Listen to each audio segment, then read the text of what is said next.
Does Bitcoin prolong the life of the dollar or does it kill it?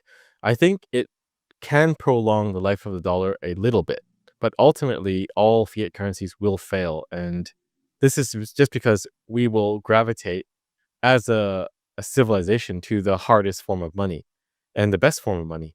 So, yes, adoption of Bitcoin and building a strategic Bitcoin reserve does strengthen the position short term of the US and by extension the US dollar. But long term, it doesn't really matter. It's just maybe prolonging the life of the dollar for another 5 years, maybe. I think 2025 is going to be the year of the Omega candle and the year of 1 million Bitcoin.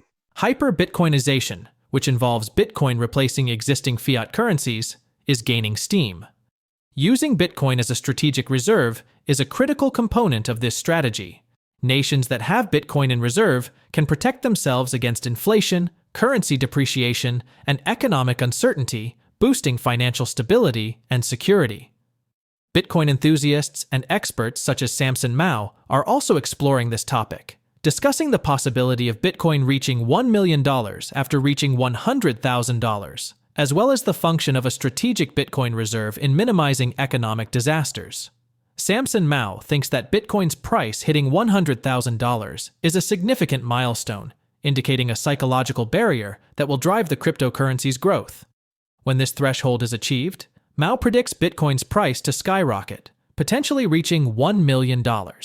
This expansion will be driven by rising demand for Bitcoin, which is becoming more widely recognized as a legitimate asset class. Mao also observes that the current financial system is showing symptoms of pressure, with US debt increasing. This has created a climate in which alternative currencies, such as Bitcoin, can flourish. The idea of hyperbitcoinization, in which Bitcoin replaces traditional fiat currencies, is becoming more likely to happen. Watch clips from the interview to hear more about Samson Mao's discussion. Don't forget to like this video, subscribe to the channel, and enable post notifications for more updates and in-depth content. Thanks for joining us again. Enjoy the video. Probably we might have already reached the 100K. So what do you think is the significance of this benchmark for Bitcoin? Yeah, so 100,000 or 0.1 M, it's sort of a psychological barrier, much in the same way as 10,000 was a barrier, and 1,000 was a barrier, and 100 was a barrier. So I think once we pass 100,000, it's just smooth sailing up to 1 million. And it shows that Bitcoin has that growth potential. So once you cross that threshold into the 100,000 range, I think it's going to first accelerate. So Bitcoin's growth trajectory is not going to be, growing at 1,000 every couple of days or dropping by 1,000, but it'll start to go up by 10,000 a day or drop by 10,000 a day. And this is the God candle. And after that, we'll start to see Omega candles, which are 100,000 increments daily. So post 100K, that's when things start to heat up and it starts to accelerate. You're further along that steep exponential growth curve. We are very near hyperbitcoinization. So the definition hyperbitcoinization is a parallel of sorts to hyperinflation. It's the point at which we no longer need to convert Bitcoin back to fiat currencies like the dollar or yen, simply because there's no need to. Everyone is using Bitcoin, and most importantly, everyone only wants Bitcoin. So with money, it's typically a zero-sum game. You don't really want an inferior money unless there's a direct need for it. But generally, people want to keep their savings or store value if they're using fiat currencies in the strongest vehicle of fiat currencies, which typically right now is the US dollar. But hyperbitcoinization will just be the point at which Bitcoin replaces the dollar, and nobody wants to take the dollar anymore. They want sats for payment. And why do you think are we so close to that sort of scenario? Well, there's a number of factors. The current legacy system is failing. If you look at the fracturing of solidarity of the US dollar, you can see the BRICS countries are starting to migrate away. More trade is being done with the Chinese yuan. And most importantly, you can see the US debt is spiraling out of control. We are at $36 trillion right now. So there's a very big problem right now, and most people don't recognize the scale of that problem, but that debt is unlikely to be paid off. Even with Doge or Department of Government Efficiency, there's only so much you can do to trim the fat and to optimize and cost cut. But I think ultimately it's not going to have much effect because the spending is still there, and more importantly, the interest on that debt is compounding. And interest is a miracle. It's a miracle if you're, in the black, but it's the opposite of a miracle, or it's a big curse when you're in the red. The biggest thing that MicroStrategy and Michael Saylor is doing is that they are creating demand for Bitcoin. So I view the ETFs as a legitimization of Bitcoin as an asset class. And they are also a major source of demand. Demand for Bitcoin from the ETFs alone is multiples each day of supply. But MicroStrategy sort of adds gasoline on that fire by creating this Bitcoin reactor, which they can take corporate debt and corporate equity and convert that to Bitcoin, price at a much higher multiple in the future, and effectively pay zero interest rate for that. So they're sort of an accelerant on this fire that's already burning for Bitcoin. The concept of a strategic Bitcoin reserve is gaining momentum, especially in the United States.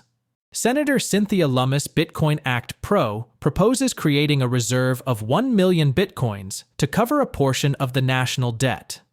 Former President Donald Trump has also praised the proposal, promising to establish a strategic national reserve of Bitcoin if re-elected.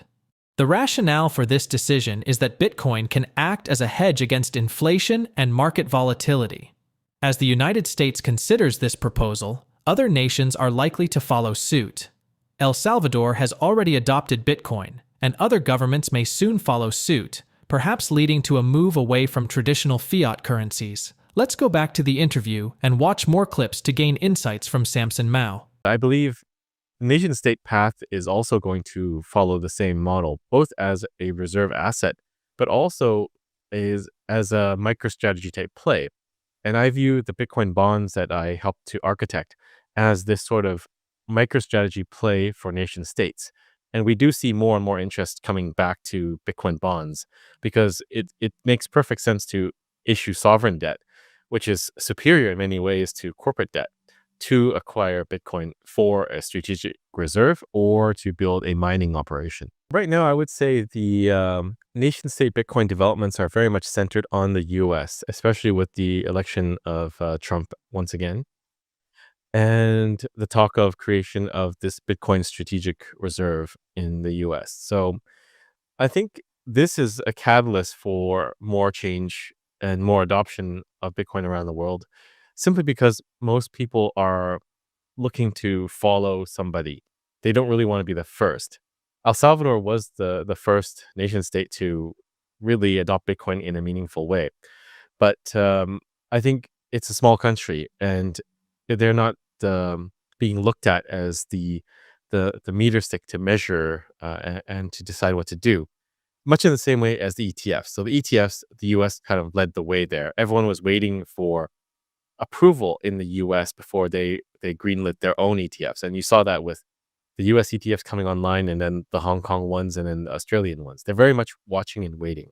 And I think it's the same for meaningful Bitcoin adoption, such as creation of a Bitcoin strategic reserve. But there's already talk at the state level of a few states trying to create it before it's created at the federal level. And I believe this is also prompting more countries around the world to start really sitting down and trying to break down what they need to do and put together a plan. It is decently well defined, I think, in the bill, but at a high level, they committed to stop selling any seized Bitcoin that they have. And there is a plan to purchase. Now, the details of that purchase execution is not really set, but I think that is not something that can be decided until once the bill has really been passed. And the timeline has also been more or less outlined. They want to create a reserve of 1 million Bitcoin.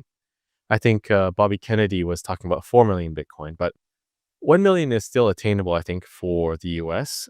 But but it is going to be very expensive simply because of the MicroStrategy Bitcoin reactor consuming so much Bitcoin fuel in the next few months with their deployment of $42 billion.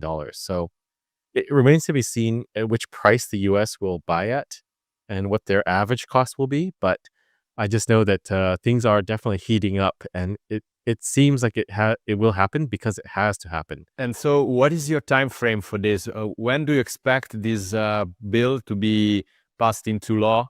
Well, I'm hopeful that it will be passed in the first 100 days because it is a very critical piece of legislation, and it is of time is of the essence. Simply because as more countries decide to front run the U.S., then you compound that with ETF demand, and you compound that with MicroStrategy demand and other corporations, and it just becomes very likely that the price is going to be very expensive if they wait too long. Does Bitcoin prolong the life of the dollar, or does it kill it? I think it can prolong the life of the dollar a little bit, but ultimately all fiat currencies will fail, and this is just because we will gravitate as a civilization to the hardest form of money and the best form of money. So yes, adoption of Bitcoin and building a strategic Bitcoin reserve does strengthen the position short term of the US and by extension the US dollar. But long term, it doesn't really matter. It's just maybe prolonging the life of the dollar for another 5 years, maybe.